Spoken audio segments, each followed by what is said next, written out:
Hey, Dave, we saw Kershaw throwing another bullpen. How'd that go, and how's you feeling? It was good. It was fastballs, spun some balls, and from Mark Pryor, it was successful. He's still not, obviously ripping it 100%, but it was a positive day for Clayton. So we'll probably see how he feels tomorrow and schedule another pen. My assumption would be on Monday and kind of ramp up the intensity, and we'll see where we go from there.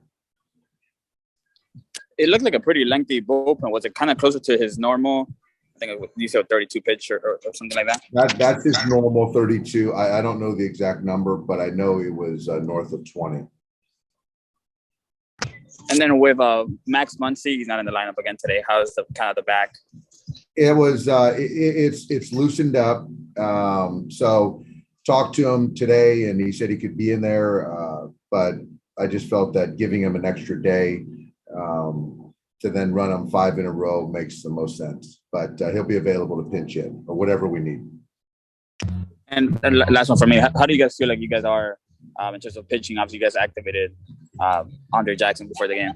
Yeah, I think we're in a good spot. Obviously, we're going to open with Brusdar. Jack's going to take the bulk of the game. I think obviously we'll stay away from Knievel today. Joe Kelly and Shane Green and everyone else should be alive. Thanks, Dave. Yep. Next question is from Kirsten Watson. Go ahead.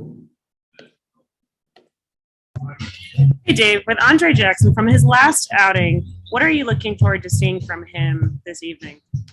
I thought his first and the last one, his first one, obviously, I thought it was really good. So I think for me, it's just more of the same. I think that the fastball, the change, the cut fastball is part of his mix.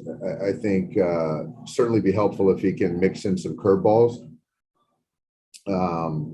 being his fourth best pitch. But I still think that the shape of the breaking ball, changing eye level will be beneficial. But so I think for me, it's just more of the same.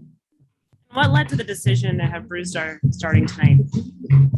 It's just as far as the idea of the opener is let Brusdar take the first 3-4 hitters and have Jack go through a certain part of the order a couple times, and in our opinion, it just gives him the best chance to maximize his pitch count, which is kind of 80 to 90 pitches, something like that. Thank you, Dave. Yep. Next question is from Fabiano Ardaya. Go ahead. Hey, Dave, Mookie's obviously in there. I mean, how did he come out of yesterday? And is there anything you still really need to see out of him to sort of feel 100% with him with that hit? Well, he feels good. He's in there today, and we'll see how it goes. And if it goes well, then there's a potential that he could be out there at second base tomorrow. So I think the number one thing is that after playing 9 innings, I'm sure there was some natural, normal soreness, but feels like he's in a good spot. And I know when you guys first signed him, like you sort of told Albert, like this is going to be your role and this is sort of how it's going to work. But it's been a little while since he started. Obviously, he's in there today against a lefty. I mean, how is it going to be more difficult to find spots to get him starts down the stretch? Yeah, I mean, I think he started. I forgot what game he started against and homered in that first or second at bat against the lefty about a week ago. Yeah, I mean, if we have our 8 guys, 8 or 9 guys that are going to play regardless of handedness, and Albert understands that because when he came on board, the landscape, the roster was different. He helped us certainly get from there to here, and is going to help us going forward. But if it doesn't make sense as far as off days, then he might be off the bench, which I know that you want all you guys to be in there, but he'll be ready when called upon. Thanks. Next question is from Kerry Osborne. Go ahead. Dave, having used 37 pitchers, and teams like that usually are 90-loss teams, 4.5 ERA teams. How do you best explain that this team has a 3 ERA and is the best ERA in the major leagues? It's a combo. I think obviously the talent, the depth is the main reason, and that speaks to baseball operations. It speaks to player development, scouting. As far as the ERA, the performance, that's a lot of it is the coaching part of it, the attacking weaknesses with their strengths and putting them in the right lanes to have success. So it's a collective effort. But like you said, you're right. When you're going down a road like that of pitchers, it usually doesn't end well. But we found a way to use it as a strength. As a coaching staff, how would you compare the challenge of mixing and matching and handling this many pitchers to years past, or even when you were a player seeing it? I think the player now is much more open-minded than the players when I played in my generation of player. The game is it's the same, but there's a lot of things that are different as far as data, and players I think are a little bit more curious.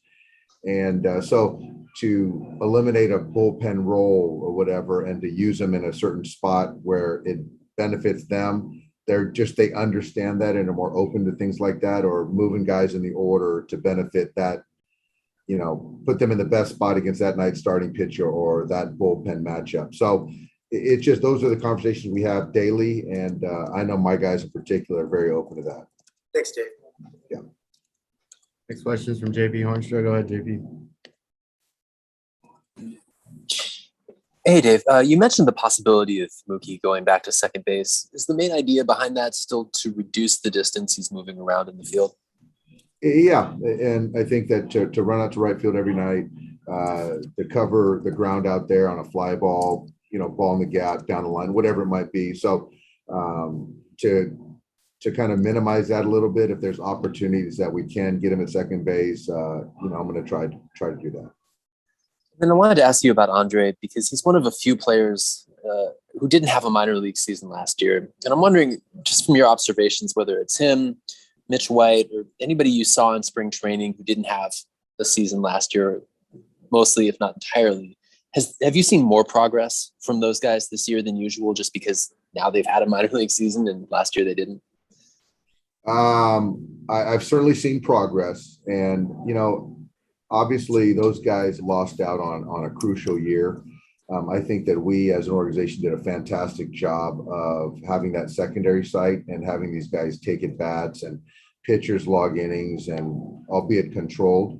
So then on one side of it, they missed out, but the other side is saving bullets. And I do think that from Mitchell to Jack, these guys are coming in fresh, and they took advantage of that secondary site last year. They both came back stronger, had good camps. And I'm just really happy to see them thrive this year. Thank you, Dave.